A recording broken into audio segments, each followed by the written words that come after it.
Okay, good morning, good week. Welcome to everyone. We are going to learn a Maimer Hasidic discourse that was said in Chassidus Parshas Tzav, like this week Parsha, and it's also called Shabbos Hagodol. And this Maimer was said in the 10th of Nisan, 1969. And the Maimer is going to speak about the Haggadah, and the reason being because we're going to read the Haggadah. Chabad custom is to read the Haggadah and Mincha, Shabbos Mincha time. Once we after davening Mincha, this is the Shlishish time that we would read the Haggadah. We read it from Avodim Haynu up to L'chaper al Kol Nafshi Sechem. So the Maimer is going to discuss the first verse of the Haggadah, Avodim Haynu lefari b'Mitzrayim, that we were slaves to power in Mitzrayim. Okay, Avodim Haynu lefari b'Mitzrayim, were slave to power. The Jewish people were slave in Mitzrayim. V'yitzeinu avar leikinu mishom v'yot chazaka v'zvanetuya. The pasuk says, V'yitzeinu, who took us out of Mitzrayim? Havaya Elokeinu. So two names of God. Havaya Elokeinu. Mishom from Mitzrayim. Biad Chazak, with strong arm. With Zran Netuya, mighty hand. Kefisha Kovak v'Shamur Admeir. Shemnageinu lema Avodim Haynu Shabbos Hagodol. This was instituted by the previous Rebbe to say Avodim Haynu in Shabbos Hagodol. By the way, whoever wants to follow us with inside to see the text, if you download the app of Dvar Malchus, Dvar is D-V-A-R, Malchus MALCHUS.org. Believe can follow us with the text. Can see the text and it will be easier to be with us. So the Dvar Malchus on the app, you can see the Maimer there, first Maimer. Okay, so this Minagin Loima, our custom was instituted by the previous Rebbe right after Mincha of Shabbos to say the Haggadah. Why? Because of the great miracle that took place in Shabbos Haggadah. Words of Bedrushim, Hasidic discourses, Shebesidu, and the famous Sidu that has Mamorim, it's called Sidu Imdoch, meaning Sidu with Hasidic discourses. Drush Admor Zokim, Birum Admor Tzai, the teachings of the Alter Rebbe were the teachings of the Mittel Rebbe, his successor, his son and successor. And then comments from the grandchild of the Alter Rebbe, and the successor of the Mittel Rebbe. Very interesting question. It said, to begin with, even though it happened, how is it even possible that the Jewish people would be slaves to power? We see if you look at the stories of the Torah, you have Avram fights against has a war against 4 kings, and he wins them, and he's always in control. Is on top of this game with everything that happens, and similarly happens with Yitzchak, and similarly happened with Yaakov with all of his struggles, with Lavan, with Esau, and then the tribes themselves. You see how the Shimon and Levi handling the entire city of Shechem, coming to Mitzrayim, came as the brothers of the king, and how is it this whole thing shifted suddenly that now Avodim Haynu leFaro Mitzrayim, they were slaves to Paro Mitzrayim. So this question was asked by the Alter Rebbe, by the successor of the Mittel Rebbe, and by the grandchild of the Alter Rebbe, the successor of the Mittel Rebbe. How is it possible to have such mitzvahs, to have such reality that Avodim Haynu leFaro Mitzrayim, that we're slaves to Pharaoh in Mitzrayim? So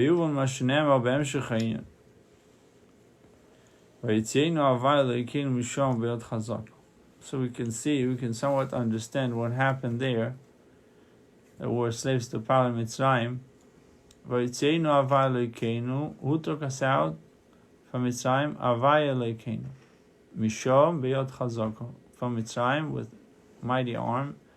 Ainu shekasher avaya Elokeinu. When Avaya becomes Elokeinu, then we can have Vayotzeinu, then we can get out of Mitzrayim. What does it mean Avaya becomes Elokeinu? Avaya is godliness that is above the world. The built gvul, without limitations, above limitation. That's what Avaya represents. And Elokeinu is the limited reality. So when the unlimited reality is infused within the limited reality, Havai, within Elokeinu, when we say Havai means Yud Kei Vav Kei, Elokeinu means the name Elokim. So when Havai, godliness, it is above the world, infinite, infinity, enters Elokeinu, meaning now comes down to the limited reality, to Elokeinu, and is revealed within the limited reality. Now you have the inyan, the concept of taking us out, that he's taking us out. Because that type of union, that type of energy that comes down, creates create Hashem is taking us out. Aval kasher. When we're lacking this concept that Avaya is Elokeinu, meaning that there is no drawdown from Avaya to Elokim, or it's not revealed flow between the name Avaya and the name Elokim.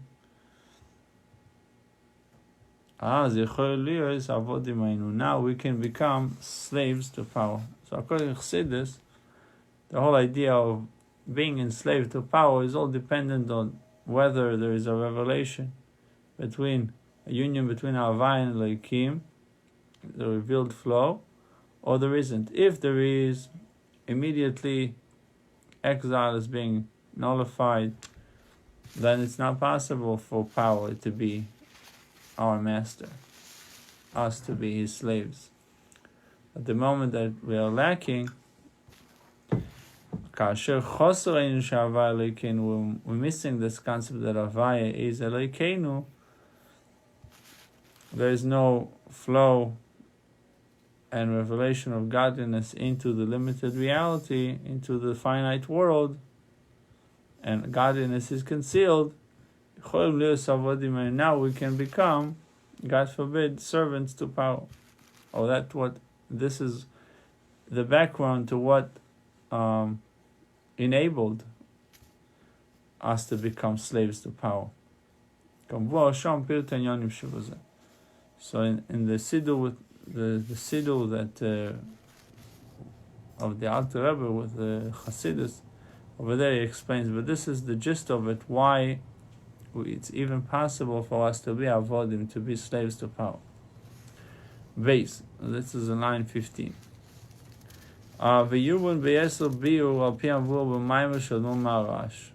This explained with I guess more elaboration in the Hasidic discourse of the fourth Lubavitcher Rebbe, the Rabbeinu Shmuel, successor of the Tzemach Tzedek. So if you see the Rebbe, make sure to mention everyone over here.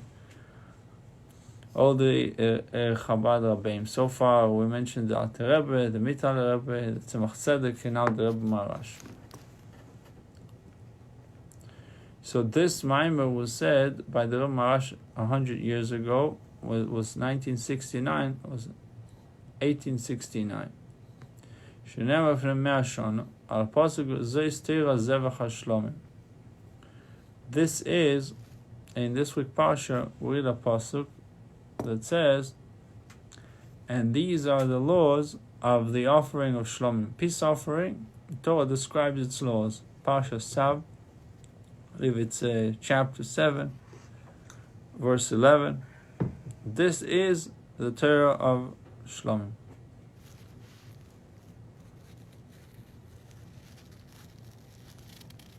Yes, chapter 6, verse 2.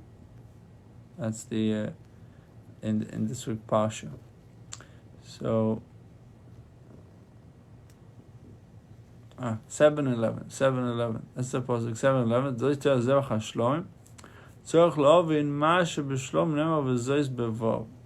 We have to understand why when it comes to shlomim, to peace offering, it says vezois teras hashlomim with a vav. Why? Because when it comes to korban oilo, burnt offering, v'oilo, v'chatos, sin offering, nemar zois teras oilo. This is the Torah of oilo. Zois teras hachatos. It doesn't say vezois. When it comes to shlomim, suddenly it says vezois. V'emshech hamaymer la'achar shemidayek ma shekorban oilo. So the Rabbi Menashe explains the differences between the three korbanos, shlomim, oilo, and chatos. He writes, ma shekorban oilo is zocher dav kol nekeva. Burnt offering was specifically male offering. Chatos was a female. Sin offering was a female specifically, and not male. Shlomim and the peace offering, oy zocher oy nekeva, could be either male or female. And the Marash quotes Rabbi Menashe. Rabbi Menashe explains this whole concept, why oilo is male, chatos is a female, and shlomim either or. So Umarich B'Biur Advarim explains a lengthy explanation. What is the difference between oilo, chatos, and shlomim? Why each one has a different designation of an animal. So in short, in the explanation there, he writes that oilo, a burnt offering, is obviously as a korban that's completely consumed by the mizbeach. So it says that this korban is ascending to a place that is above the distinction between male and female. Meaning, it's a place that is above the midos, the emotive attributes. In the midos, in the emotive attribute, you have the giver and you have the recipient. Poel u'mekabel. So the korban oilo is ascending to a place that's higher than these. That's korban oilo, and that's why it was a male. Korban shlomim was either male or female. Why? Because it was ascending to the kava emtzoy, it was ascending to tiferes. That is the inclusion of the midos, and it's part of them. And that's why it's called shlomim mashlim, is completing. And the last one, chatos, was nekeva, was a female, and it was excellent because that goes to midas shemoyer, midas shemoyer, or shomu, the midas shomu, specifically to the midas. So there is explanation over there, Rabbi Menashe, exactly why each korban has its own. Why oilo is male, why chatos female, and shlomo can be either or. Maybe it's Divrei Midrash, and then the Rabbi Menashe quotes also the words of the Midrash in Midrash Vayikol Rabbo. The Milos Korban Shlom, going to page Vav. The importance of Korban Shlom, shesh bo minim harbe, that has many types. What does it mean? Shesh bominim arba. It says dam v'imurim, the blood and the innards. La mizbech, they're being consumed by the mizbech. Chozav v'shoyek la kohanim, the breast and the thigh goes to the kohanim, for the priest. Oiru voso la ba'olim, and the skin and the meat goes to the owners. That's when it comes to korban shlom. She'en yukim v'korban oilo shekula mizbeach, comes to burnt offering. All the parts of the korban, everything goes to the mizbeach. Korban chatos b'chelek la mizbeach b'chelek la kahanim. Comes to korban chatos, part of it goes to the mizbeach, and part of it goes to the kahanim, but not to the ba'olim. The owners gets nothing out of it. So shlomim, they get something out of it themselves. I'm talking about a piece of meat. They receive part of the meat. Their owners, burnt offering, only the mizbeach is receiving, and korban shlomim and the korban chatos, the mizbeach is receiving, the kohanim are receiving, but the owners are not getting anything besides the atonement, obviously. So Gimel, line 6. What does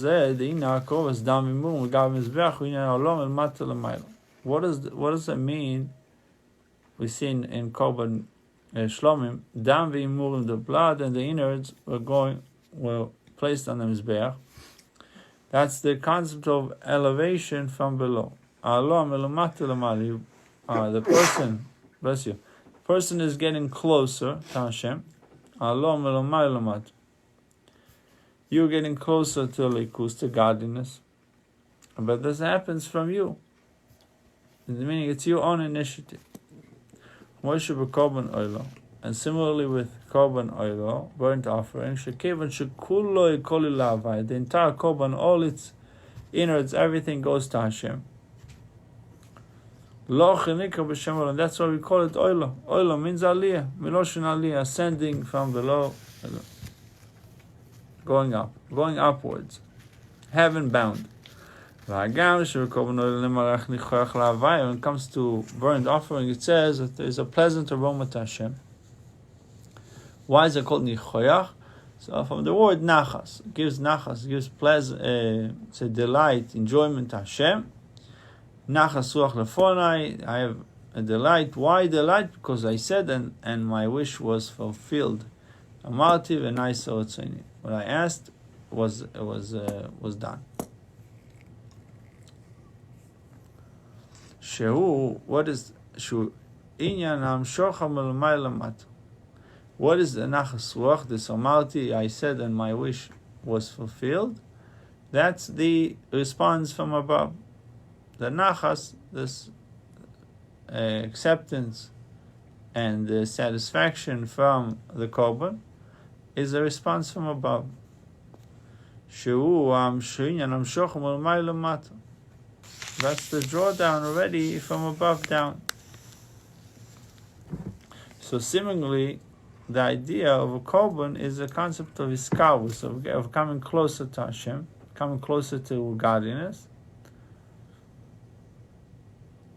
How is it happening? Then there's a revelation from above. But the flow only happens after we brought the korban. ואין זה עניין בהקרוב עצמו. ואילו עיקר הקרוב, אז קורבן אילו, הוא עניין לא מלמטה למעלה. The main spiritual meaning of הקרוב, of bringing a korban, is that Allah is elevating something from below, and not the draw down from above. The main theme over here is that we are elevating from below. Korban oil, it says nachas ruach, and there is a response from above. But that's not the primary thing. With korban chatos, when it comes to the sin offering in Neis, offering Yaakov is dam v'imurim, gam mizbech she'unyan Allah, gam achilas basar korban da kohan. Comes to korban chatos. Beside the elevation, there is also the Kohanim consuming part of the meat. Shegam zeu inyan ikri b'korban, and this concept of Kohanim eating part of the meat, part of the chaza and the shoik, the breast and the thigh, that's inyan ikri. It's a essential thing in the korban. K'mayim b'seinu zal, rabbis explain in the Gemara, explain in the Gemara Psachim Nuntes, it says over there, Kohanim echlim uveolim miskaprim. The Kohanim would eat the korban, and the owners, those who bought the korban, achieve atonement. Veolim miskaprim. So we see that the atonement, part of the atonement, is that the Kohanim eats the korban. They eat part of the korban. Shezeu inyan shelam shocha v'lamay lamato be'efen gol.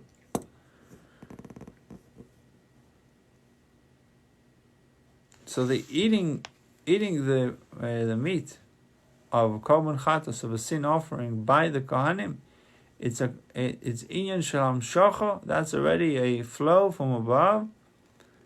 Milamaylo lamata, from above down, be'efen gol. Why? Because this is obviously a consecrated food. It's given to the Kohanim. The owner, the person who bought the korban, did not bring it to the Kohen. His theme is to give it to Hashem, to atone for his sin. So giving it to Hashem, and Hashem says now the Kohen should eat part of it. So that's already a flow that comes down. Be'efen golem. So much so that you consume it. The meat is consumed, which means that the flow is not just the flow that comes down externally, whether it's something that permeates the person, the Kohen who dealt with the korban. So it's a flow that comes from above that penetrates and permeates the innermost of the Kohen. Shenaso dom uvasor kivsoi, that becomes his blood, a part of his flesh, of the Kohen. Omnom, line 24. Omnom, on the other hand, the flow that we're talking about in korban chatos, in the sin offering, is mida mugbelas, is a limited flow. Af apisha b'korban chatos yishnu gam inyan hamshoch lamata begilui. Although we see the concept of hamshoch lamata draw down in a revealed way, that the Kohen is receiving consecrated food, adin achila, that he eats it, mikom mokim achilos en lekohen bilvad. But this type of achila, this type of eating, of consumption, is only to the Kohanim. Shinyon shel kohenu, what is the Kohen? Washkos of Rambam writes in the laws of Shemitah and Yovel, because of Rambam, that he had a generosity of spirit, and he came to an understanding, to be distinguished, to be separated from the rest, to stand before Hashem, to serve Him. Niskadish chulu, and became, since he made to himself the separation, that he is going to be the one to serve Hashem, to stand before Hashem and serve Him. Niskadish, he became sanctified. And Hashem is his inheritance. And therefore the Kohanim did not, tribe of Levi did not receive inheritance. They didn't have inheritance in the land. Shelochein gam inyan achilo lamato hoyaetzem b'afishim mishulchan gavah kachli. So whatever they ate, they were in a state of, they were consecrated themselves. That's why also Kohanim had to maintain a higher level of purity. So gam inyan achilo lamato etzlo b'afishim mishulchan gavah kachli. When they eat, they're not just eating. To them, they're eating mishulchan gavah, meaning they're eating from the altar. They're eating off the altar, so to speak. They're eating from Hashem's table. So their consumption, their intake is already sacred, holy, and they're drawing down godliness just by their eating.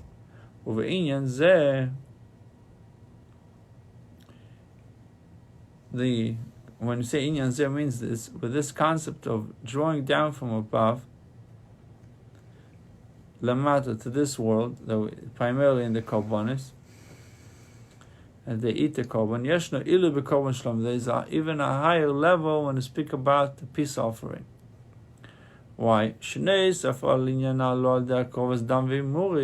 Despite the elevation that you're taking the korban and you're bringing the blood and the innards on the mizbeach. On top of, then you have the drawdown of the kohanim, that they are eating the breast and the thigh. There's even a greater flow, a greater drawdown. That this flow is not just to the kohanim. Now, even they saw the baalim, the owners of the korban, those who bought the korban, are also benefiting from it. They're also eating it.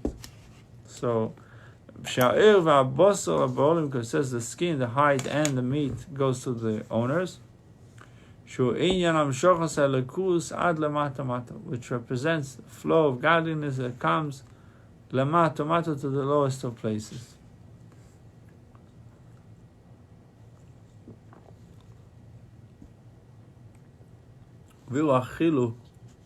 Explaining the difference between korban chatos, sin offering that is eaten only by kohanim, and korban shlomim, a peace offering that is eaten also by the owners. In the language of Kabbalah and Chassidus,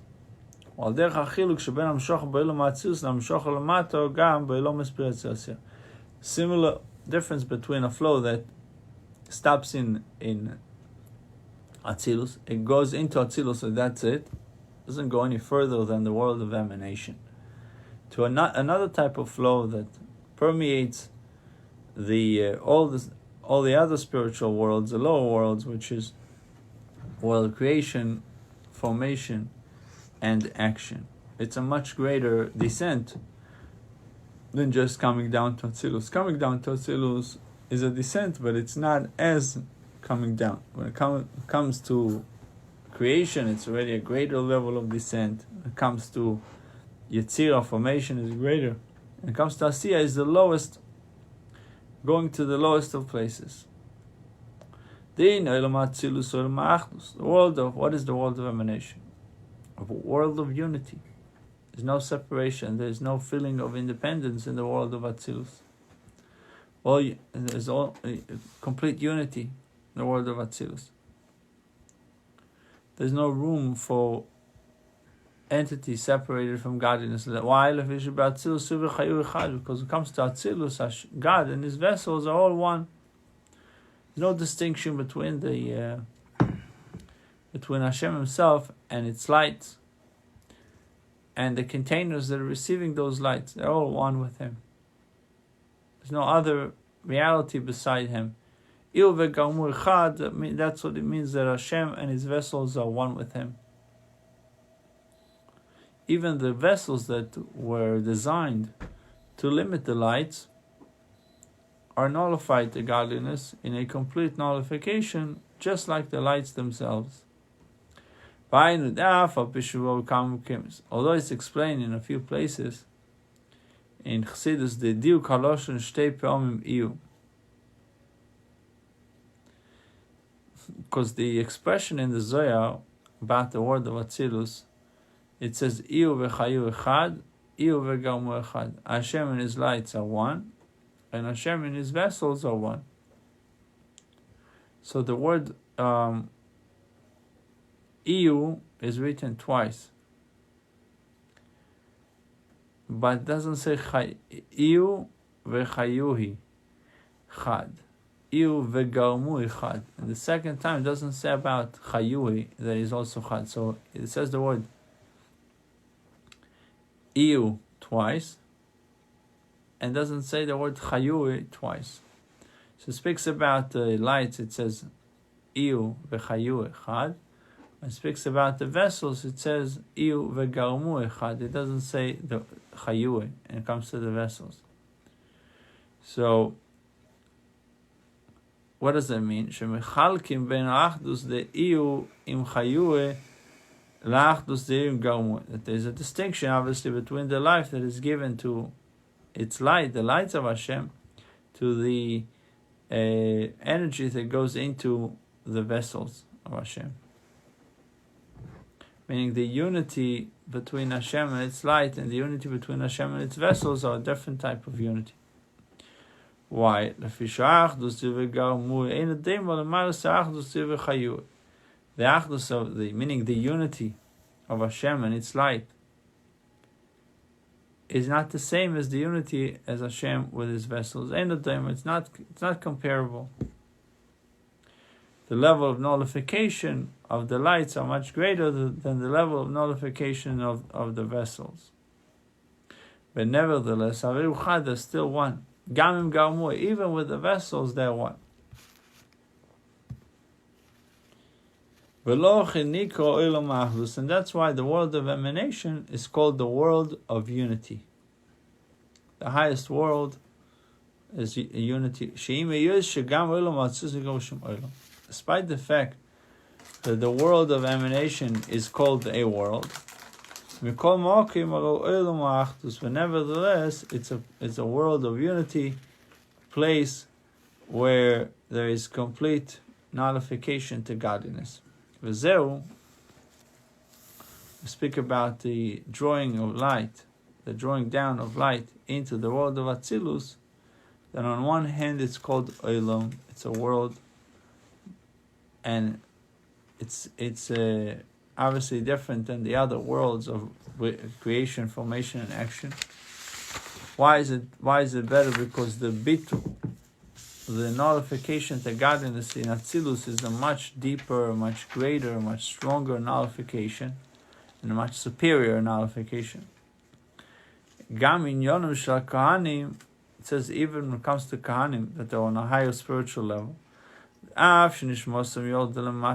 Although the neshama descended into the world, into a physical body, into a physical world, mikol mokim, nevertheless, kevan shenodvo ruchom libod minyan ha'olam, since they had this inspiration to libodel, to be separated from the worldly, from material things. They didn't care about having inheritance of land and work their land,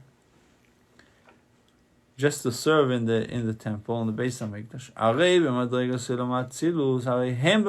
So meaning the Kohanim are on a level of being in the world of Atzilus, the world of emanation.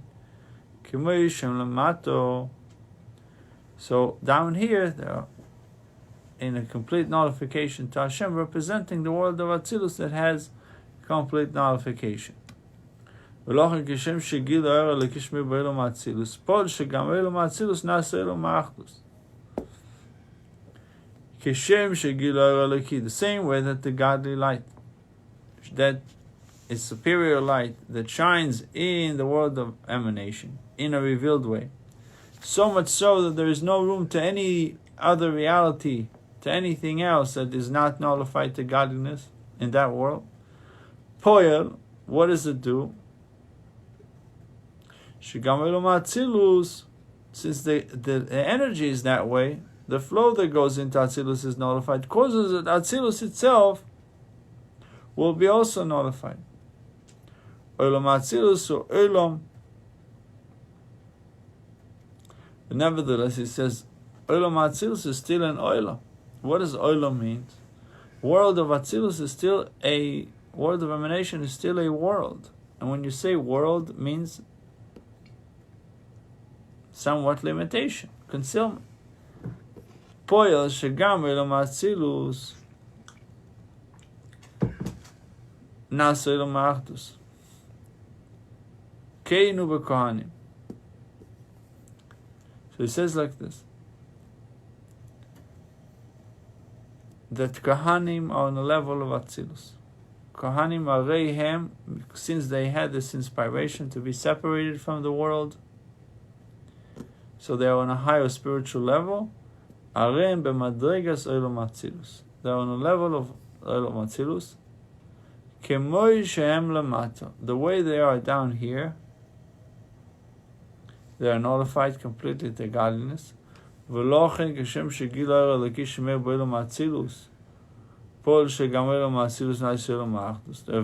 that shines in Atzilus causes that Atzilus should be, the world of emanation should be a world of unity. Meaning that there is also to them, there is certain type of revelation that causes them to be nullified. The Rambam writes that the fact that to them, Avaya, that's their inheritance, that's their share, that's their inheritance. It comes to the tribe of Levi that didn't have land inheritance. They completely nullified the godliness. So this was permeated in everything that they did. Even when they ate something. Even when they ate, it was noticed, recognizable, that they are nullified to godliness, and their consumption, their eating, it was an act of drawing down godliness to the world. Ve'ad, so much so, the consumption of Kohanim brought down godliness to the world. Sheyesh korbanos she'amura mehem nechol gam leneshem ulevneim ulavdem, that there's certain parts of the korban that was consumed by their wives and by their children and by their servants, as described in details in Tractate Zvachim. V'chol zeh, all we said before, we explained before about godliness that comes from above down, that was primarily in the avodas hakorbanos, in the service of offerings, that was done by the Kohanim eating from the korban. Kohanim eating from the sacrifices. This is a drawdown, the way it flows into the world of Atzilus. Meaning it's like the way godliness is drawn to shine in the world of Atzilus, to illumine the world of emanation. But still you need to have hamshacha, you need to have a flow that comes to the world, to the lower worlds, creation, formation, action.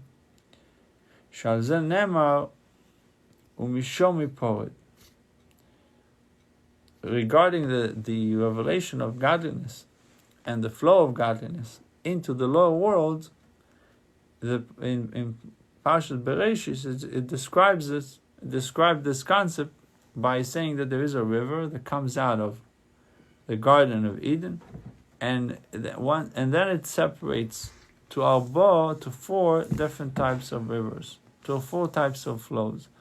The inner meaning of this is that although the world of Atzilus, the world of emanation, is the world of unity, because everything over there is nullified to godliness, the unity of God is recognizable, noticeable in a revealed way. But when it comes to the world of creation, formation, and action, there's room for metzius nifredes, so a separated entity, independency. Now, the separation between the source, the godly light, the creator and created being, what does it mean? The flow that exists in Atzilus stops. The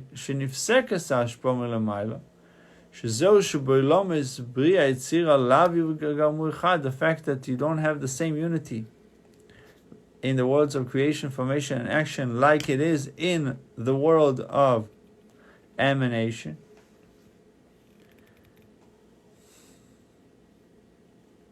Why? Because the nullification of the recipients to godliness is not like in the world of Atzilus. It's written in a few places that the difference between the world of emanation to the world of creation, formation, and action is so much so, not only that they don't have nullification of the recipients of the galmui, of the vessels, like it is in the world of Atzilus, it says Hashem himself is not united with the lights in these worlds, with the energies of this world. Although the nullification of the light is greater than the nullifications of the vessels, but it's still not even similar to the nullification of and the union in the world of Atzilus, in the world of emanation. V'zeu ha'ilui shebekorban shlomim legabe korban chatos. This is the superiority of the peace offering in comparison to the sin offering. Shebekorban chatos, when it comes to the sin offering, the consumption is only done by the kohanim, by the priest. Sha'achiloi rak al-kohanim. So the flow is only coming to the world of Atzilus. Remember, the Kohanim represents the world of emanation. And even when it penetrates further to the worlds of the angels and souls, which is creation, formation, and action. It's only how these worlds are comprised within the world of Atzilus. Is an inclusion between all the four worlds. V'chadua, as it's known, so it's not separate. It's not individually coming to B'riat Tzira Asiyah, creation, formation, action. Rather, it's given to them as altogether type of flow. V'chadua sheba'ilam Atzilus nimtzoim b'iskalus gam yon dolom B'riat Tzira. It said it's known that within Atzilus you have all the inyanim, all the levels of the other three worlds, which is creation, formation, and action. Every level is comprised with the level that is above it. And he brings the example of Meichin, the intellect is the source for the emotive attributes, and the emotive attributes as a separate independent entity, there are levels that can even go higher than the intellect, than intellect itself, but that's before that they came down and descended to be a separate entity. When midas were comprised within Meichin, within intellect, they were higher. Befrat, especially when it comes to the world of creation, formation, action, as they are comprised with the world of emanation, B'Sfiras HaMalchus, going to page Tes in Dvar Malchus. Befrat, when it comes to the world of creation, formation, action, Klulim, as they are comprised within the world of Atzilus, B'Sfiras HaMalchus, the last manifestation is the manifestation of sovereignty. Last one, that the flow would go from Atzilus to Bria. So, if you have the highest world, the world of emanation, it has within it 10 levels. The lowest level, Malchus, would give now to the following world, to the world of creation. It's the next world down. It says this, the manifestation of sovereignty of Malchus has 70 names. Why 70 names? This is all the way the godly light is revealed in the world of Atzilus, by the Kohanim consuming the meat of Korban Chatos.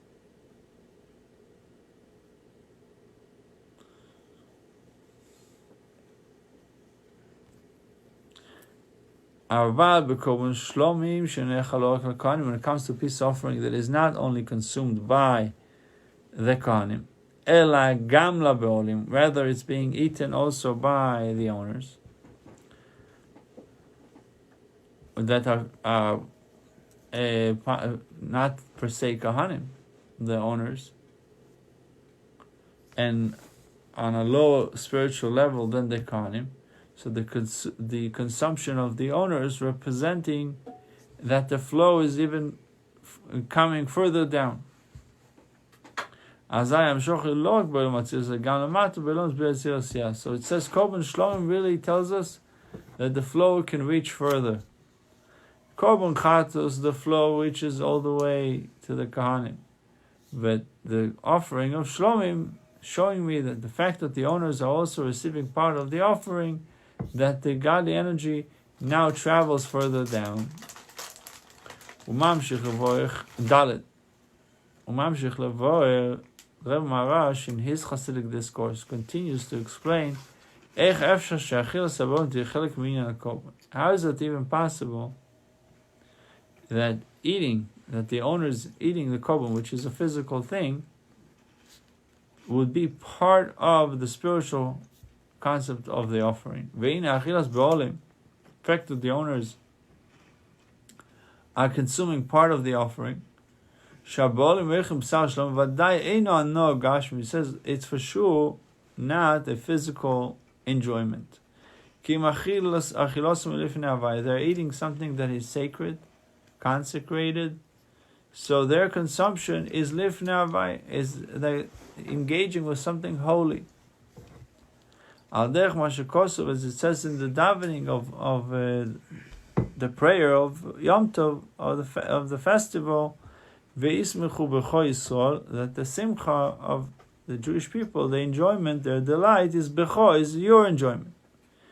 Meaning in Hashem's, their enjoyment is in God's. Ve'al simchazu, regarding this type of enjoyment, it says, the rabbis have explained in the Gemara in Psochim, Ein simcha bevaso. A true simcha is with meat. So the same way that consuming meat on Yom Tov is simcha lifnei havai, is a simcha before Hashem. So when it comes to the peace offering, is not for a physical pleasure. Rather, it's a spiritual eating, lifnei havai, and the inner meaning of this eating, of this consumption, is to bring down godliness into lower worlds, even to the worlds of creation, the world of formation, and the world of action.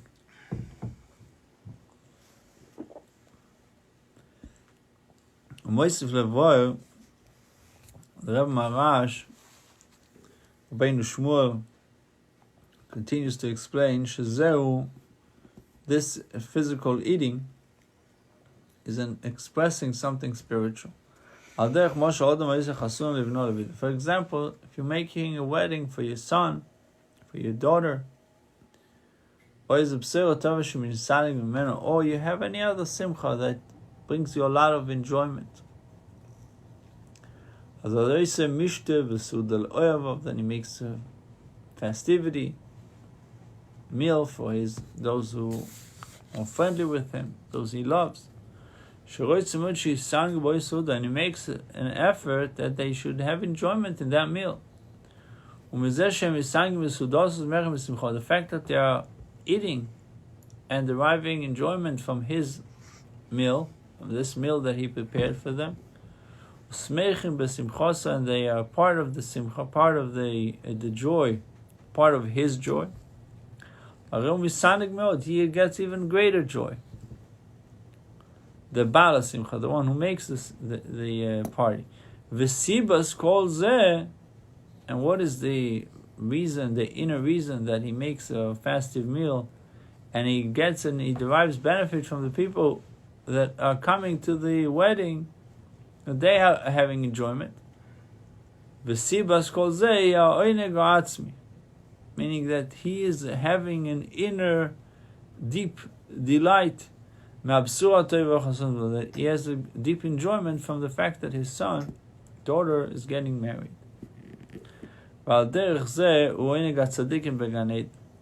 Similarly, this is in line 20, this is the oineg of tzaddik, the pleasure of the righteous in paradise, in Gan Eden. Zeu kemosho, similar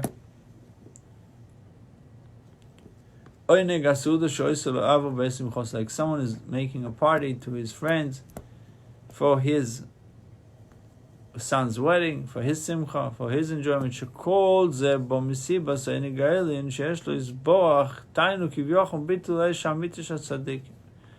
All of this is happening because Hashem has delight.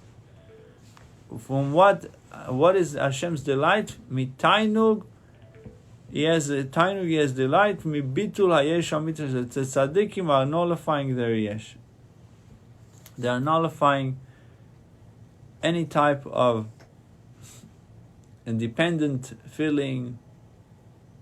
They are nullifying any type of arrogancy. Bitul hayesh hamiti. They have no agenda of their own. All they do is for Hashem. What does the meaning? The simcha of his daughter is reference to the Torah. Because of the delight that Hashem has.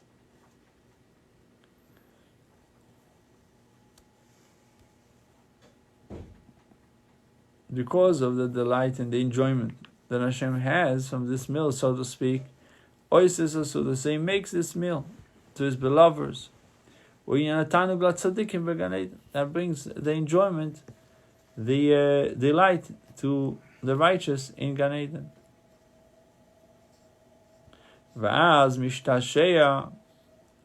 And then he has enjoyment, he has joy. So Hashem has a simcha, and He makes sure that the tzaddikim are benefiting from it.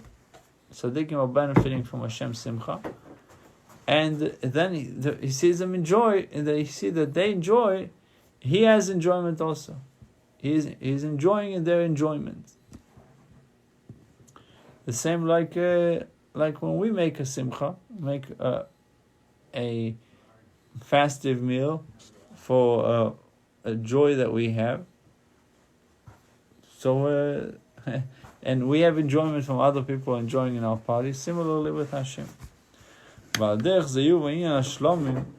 we can understand the concept of korban shlomim, of a peace offering. Even people that are not kohanim,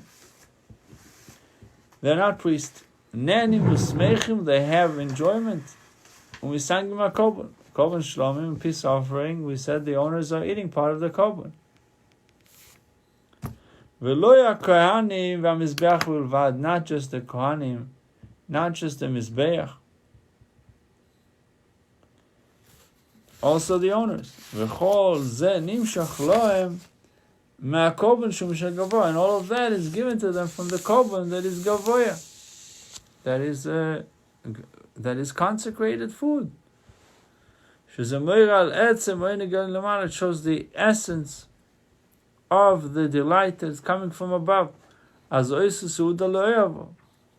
When there is a delight above, He makes seuda, He makes a meal to His beloveds. So when you bring korban shlomim, you really become like the one who is beloved by Hashem, because ultimately you're eating from His. Although in page Yud,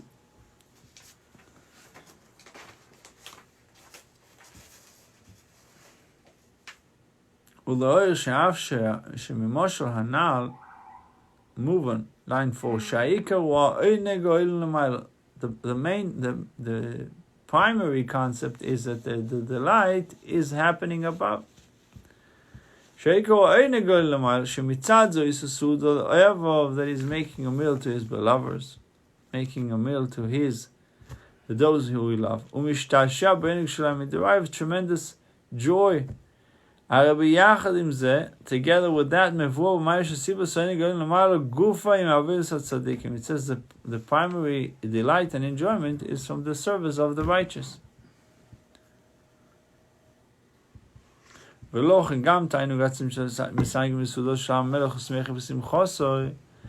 delight that the tzaddikim, the righteous, are deriving from the meal by the king, it's all connected with their service.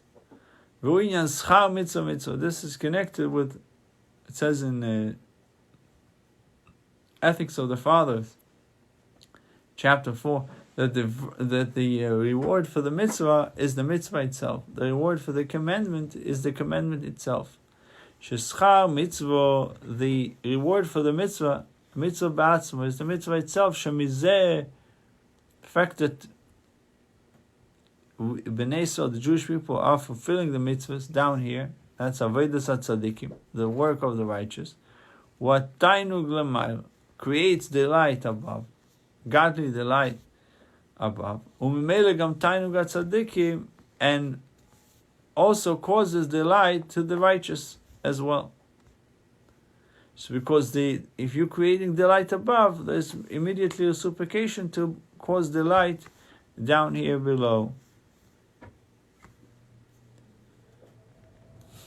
Hey, line 14. Achadain tzorch lovin. We still have to understand why we'll call it the penetrating flow, the energy that can penetrate through the lower worlds of Bria, creation, formation, and action, is specifically done by peace offering, not by any other korban. For example, why it's not being done through the sin offering. The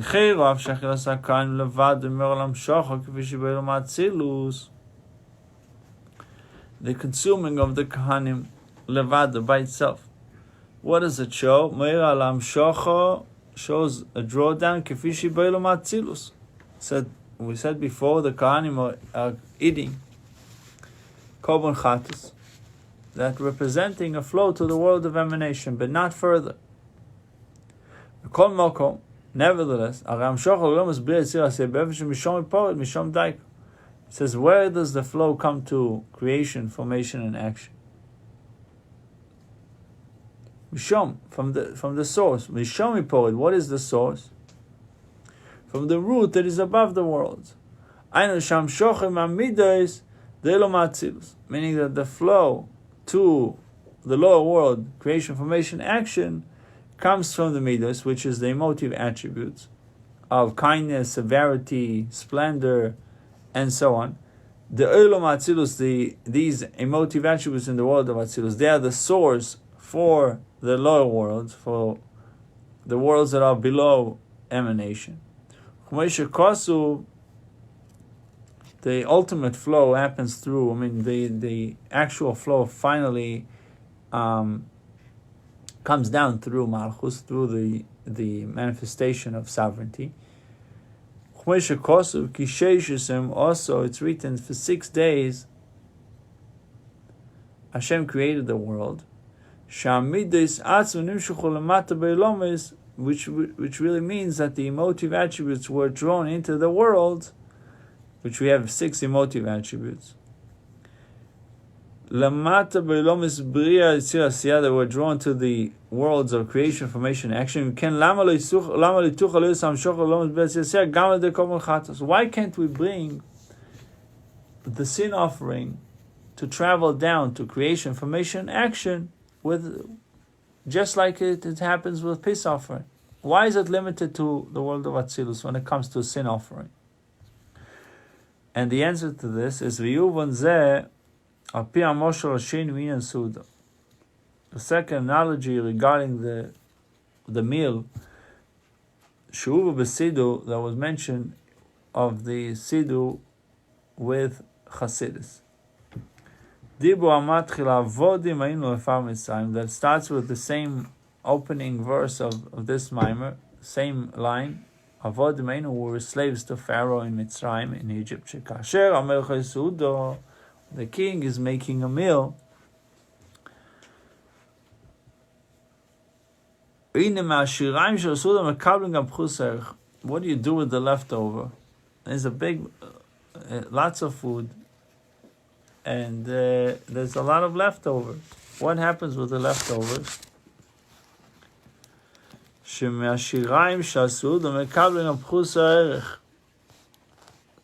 people that are not per se on the level of the guest, or the levels of the ministers, the dignitaries that are participating in that meal. The king is making a meal.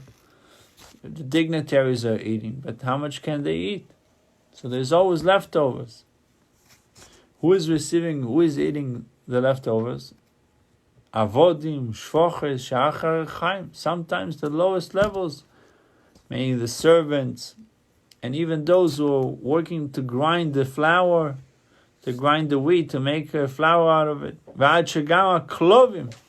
It's so much so that sometimes even the dogs are ending up eating from the king's meal. They eat the bones that they throw under the table. Line 2. Yudalef. Similarly, it's not understood. How does it work with what we learned before? That only tzaddikim can benefit from the meal. Over here we see clearly that even the dogs, servants, the dogs, are eating from the meal of the king. So it's not only the tzaddikim, not only the righteous.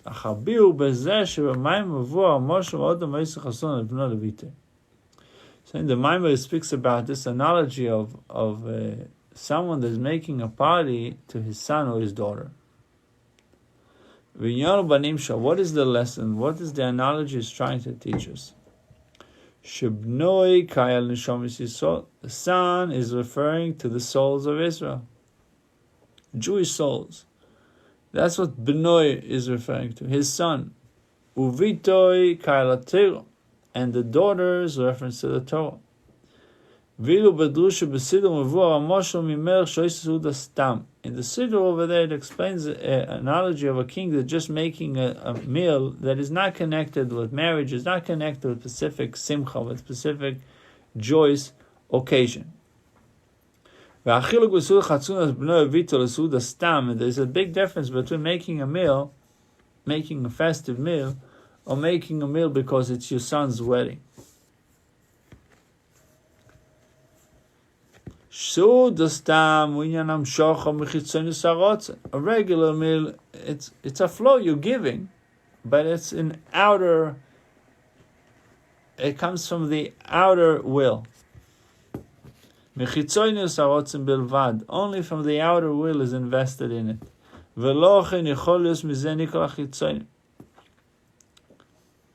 So it's a flow, it's a needed flow, essential flow, but it's contracted.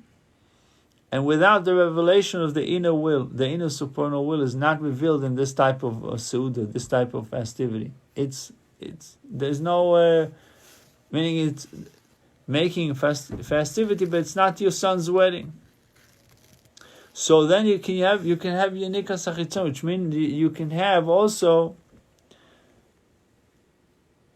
nurturing of the outer forces, meaning servants in the analogy speaks about the servants getting a piece, the dogs receiving a piece of it. Like the dogs that are eating and gathering crumbs from under the king's table. It says that even the leftovers that are thrown under the table of the king is hon yako. It's something very precious. And the dogs are gathering it. So, and therefore they receive energy, they receive vitality from this. When it comes to the meal of your son's wedding or your daughter's wedding, that represents this mashal. This analogy speaks about a whole different type of energy. The inner will is now invested in it.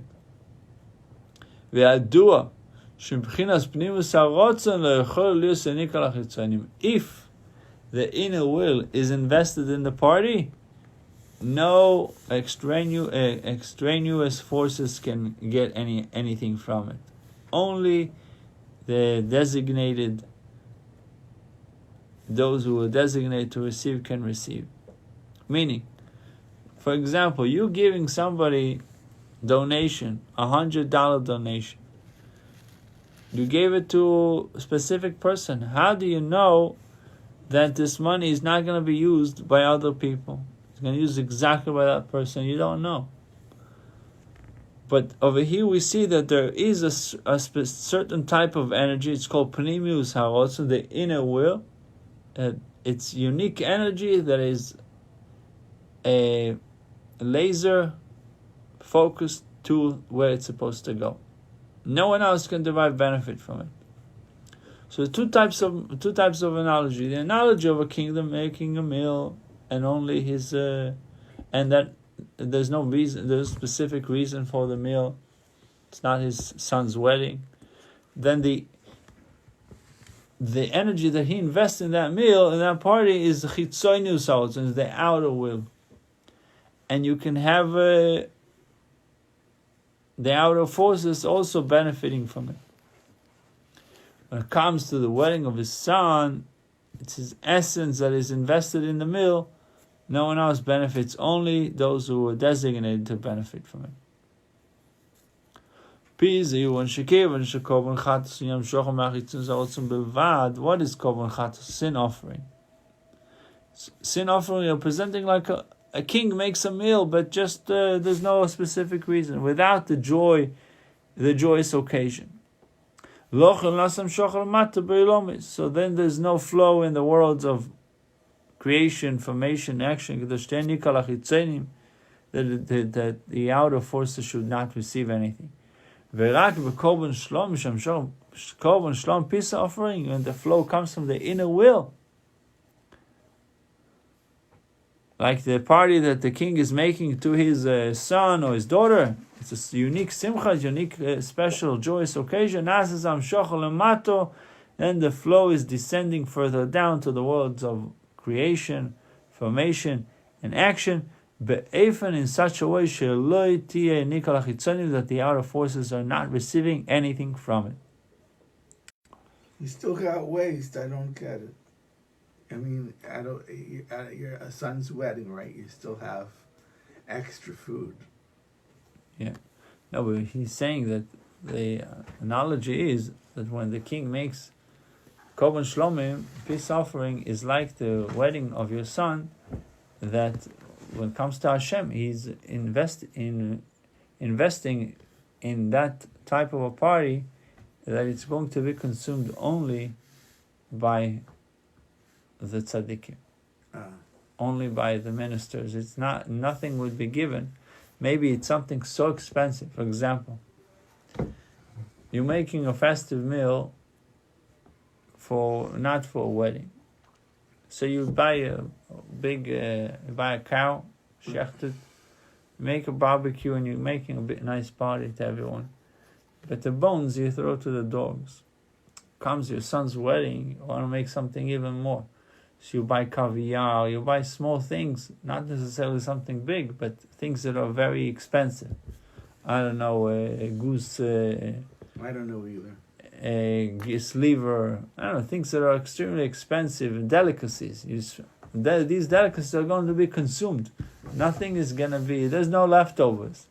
This caviar is $100, a small thing. So, why is he spending so much money? Because that's a deeper simcha. His joy coming from an inner place, from a much deeper place. The joy of making the party, it's outer. So outer, everyone can have. But when the joy comes from the essence, then it's very precise. It's very limited to who is going to benefit. Obviously, you're right in the analogy. When you make a simcha, then you have the servants are probably eating also, and there's leftovers. But the idea over here is that when it comes to a true reason for joy, not specifically a simcha of your son, you just give an example. I understand. That it's then the flow that comes from Hashem is more directed, is much more precise to who needs to get it. when it comes to Korban Shlom, Sham Shochem Pnimus HaRotzon. So peace offering, the flow comes from the inner will, like the Seudah that someone makes to his son or daughter, as a special joyous occasion. Now the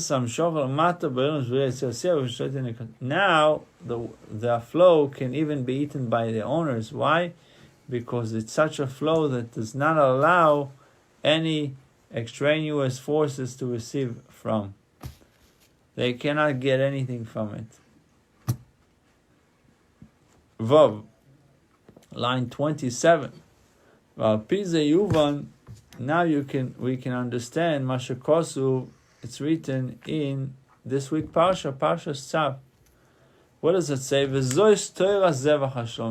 are the laws of the offering, the peace offering. And we said before that when it comes to the other sacrifices, it says Zois, the word Zayin, Aleph, Taf, without a Vav. And when it says when the Torah describes the peace offering, it says Vezois with a Vav. The in is Zois belevav with a Bechinas Malchus, Kefi Shiratz. It says, when it says Zois without a Vav, it speaks about the level of the attribute of sovereignty, manifestation of sovereignty by itself. When you have Vezois, the Vav, it shows about Malchus, the way it is connected, the level of sovereignty, manifestation of sovereignty, as it's it's comprised together with the emotive attributes. Shuzer Anpin. So the 6 emotive attributes are hinted in the letter Vav, Vezois, but Vav, the numerical value of Vav, is 6. And the emotive attributes are called Zeir Anpin, the small face, because in comparison to the intellectual faculties, they're considered small. That's why you call them Zeir Anpin, small face. The light that shines in Midos, in the emotive attribute, is a fewer, lower light. What it says about the peace offering, Vezois, shows that there is a bond between the emotive attributes and the manifestation of Malchus. Ani call Zois. So Malchus is called Zois, and Vezois is telling me about the emotive attributes, 6. Chesed, Gvura, Tiferes, Netzach, Hod, Yesod. That the 6 attributes are now being comprised together with Malchus. That's what Vezois. So Korban Shlomim, the peace offering, has this union of peace of Malchus and emotive attributes.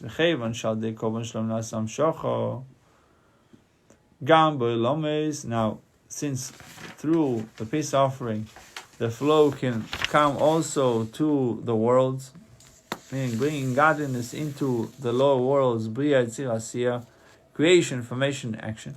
Why? Because now the emotive attributes are comprised with Malchus together, are giving each other. That's what it says, Vezois. It shows about the connection between the chibur and the bond between the emotive attributes and Malchus. Furthermore, as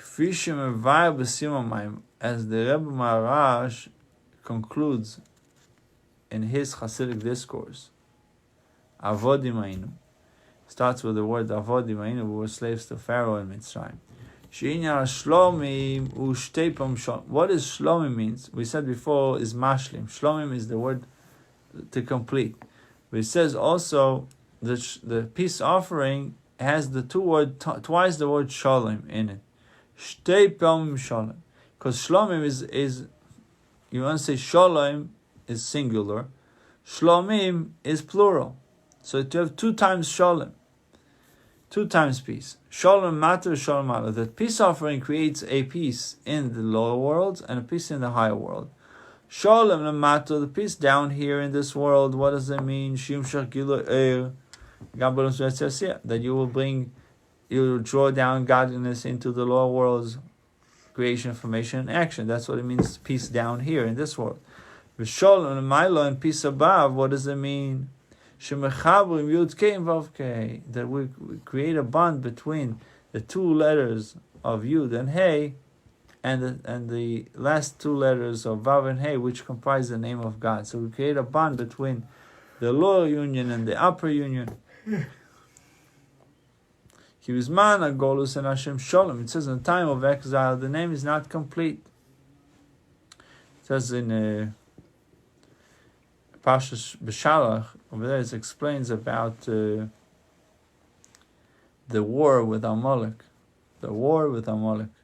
So it says about Yod al Keis Ko, Yud Kei, that in time of exile, the Kisei, the throne is not complete. That's why it says case, and not kiseh. Kiseh is kaf samach aleph. Case is just missing. It doesn't have a complete word of kiseh. So it's just the throne is not complete, and as long as Amalek is around, and the name is not complete, and that's why it says ko, kiyod al case ko, milchom al Hashem b'Amalek. So case is not complete. Should have been kiseh. Ko is not complete because it should have said the name Adnei, the whole name, Yud K and then Vav K. What about the Vav K? So it's missing. Kibizman Agolu say Nashim Sholem. In the time of exile, the name is not complete. Aval Bizman Shabbos Hamikdash HaKam, at the time the temple was around.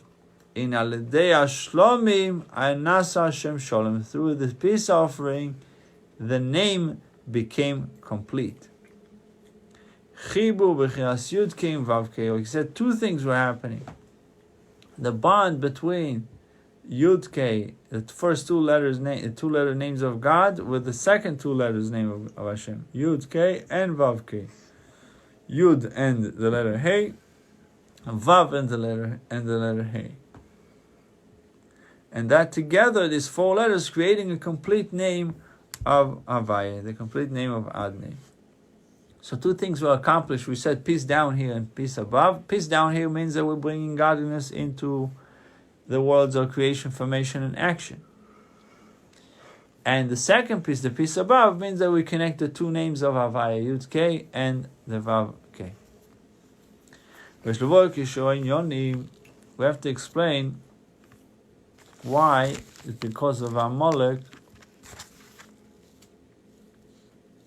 that the name of God is incomplete.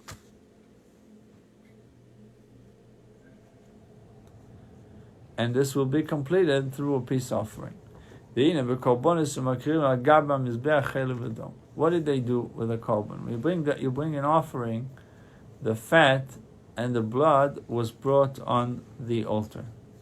What is the spiritual meaning of that?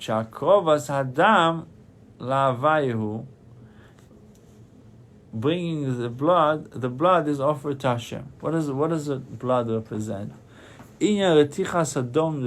Blood is symbolizing passion. Why? Because blood is warm, except with the scorpion. But in general, blood of a human being is hot, is warm. It says retichas adomim. There is a boiling of the blood. So we're bringing the akrovas adam la'avaya. We bring as an offering the blood to Hashem. In retichas adom the kedusha. That there's excitement when it comes to matters of sanctity, matters of godliness, matters of holiness. They're done with excitement, with passion. That the blood is boiling. It's the opposite of what Amalek represents. Amalek and his offshoots represent coldness to godliness. That's why it says Asher Korcho Baderech. It says about Amalek, Korcho Baderech, that he cooled you off.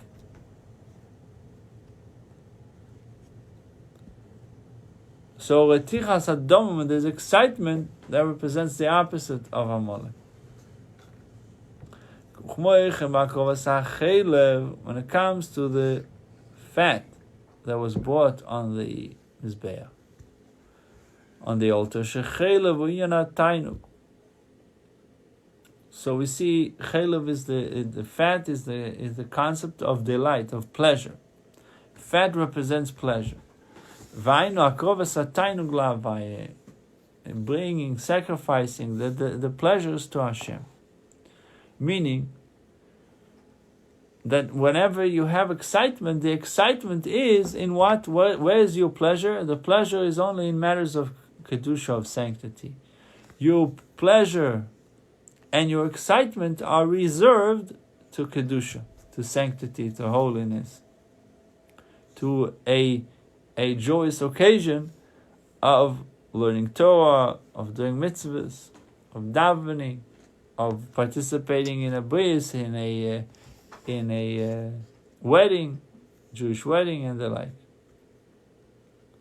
So we brought the chaylev and the blood. That's fat and blood were brought on the altar. Why? Because they represent these levels of excitement. Blood represents excitement, and fat represents enjoyment. These two things are offered to Hashem, meaning that you are only utilizing these two powers within you for matters of godliness and holiness. And this is also the opposite of Amalek. Why? Because Amalek, what is Amalek? Amalek is suffix. Is this Amalek? The gematria of Amalek is the same as suffix. Is 100, Kuf 100, 170, 210, 240. Right? Amalek is 240. Ayin is 70. Mem is 40. That's 110. Lamed is 30. That's 140. And Kuf is 100. So that's 240. How much is Safek? Safek is 60. Samech is 60. Pei is 80. Together is 140. And Kuf is 100, so you have 240. So Amalek and Safek is the same. Amalek is the epitome of evil, representing the other side, opposition to sanctity. We said before, its character is coldness, and number two, its character is a doubt. What does it mean? Shematil Safek, that you always like to put a doubt in a situation. The uncertainty comes from Amalek. When somebody has pleasure, when it's something vadoy, he has certainty, he has clarity, certainty. That's kedusha. But there's a doubt that comes from Amalek. Is that by bringing offerings, we are erasing, obliterating Amalek. Any remembrance of Amalek is obliterated by bringing an offering. And now the name is complete, Yud K and Vav K, and the Kisei, the throne, is complete as well. So from Yud K, we're turning in now. There's also a Vav K, and from Kes becomes Kisei. From Kes is not complete throne. You have a complete situation. Zayin, that's the last ois in line 25. V'zehu avodim lefar Mitzrayim. First question. We started off. We're slaves to Paro Mitzrayim. Hashem took us out from Mitzrayim. Avai Elokeinu took us out from Mitzrayim with strong arm, mighty hand. What is the spiritual meaning of Mitzrayim? Limitations and constraints. Meaning you're serving Hashem, but it's not complete. It's serving Hashem with limitations. What does it mean, serving Hashem with limitations? That your fat and blood, your enjoyment and excitement are not reserved for godliness, reserved for the world. It's called serving Hashem with limitations. What is the difference between fat and blood and all the other limbs of the body? Blood is equally in the body. You have blood in the heart, you have blood in your toes, and you have blood in your brain. When it comes to chaylev, the fat is not limited either. It's a general power that exists in the entire body equally. Mashen can call Avodim. On the other hand, all the other limbs, each one has a specific individual designation and functionality, and it's limited to that. So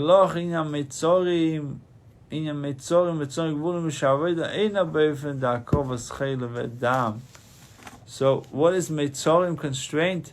Is that you're not offering the fat and the blood.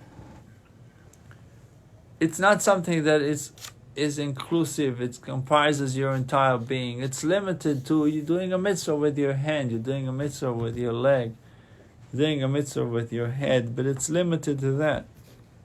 If you do a mitzvah with your chaylev and dam, with your fat and your blood, which means with your excitement and enjoyment, that means your entire body is doing the mitzvah. But when you're serving Hashem in a limited way, then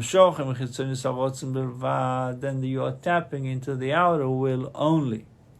And if you're tapping into the outer will of God only, then a lot of people are benefiting from the meal. A lot of people are benefiting from the flow that comes down, even the servants and even the dogs, even those who are not deserving. And then we can find ourselves, God forbid, in a situation of Avodim Haynu that we were servant to Pharaoh in Mitzrayim.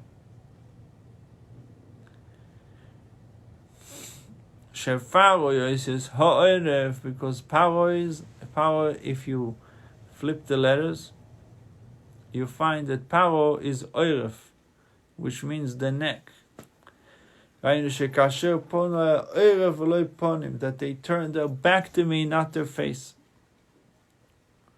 When God forbid, the Jewish people are turning their back to Hashem, they don't serve Hashem properly with ponim, with the face. Then we can be servants to Pharaoh. When it comes to Hashem is our God, Havai is Elokeinu, as it says in the verse says, "Vayitzienu Havai Elokeinu Mitzrayim."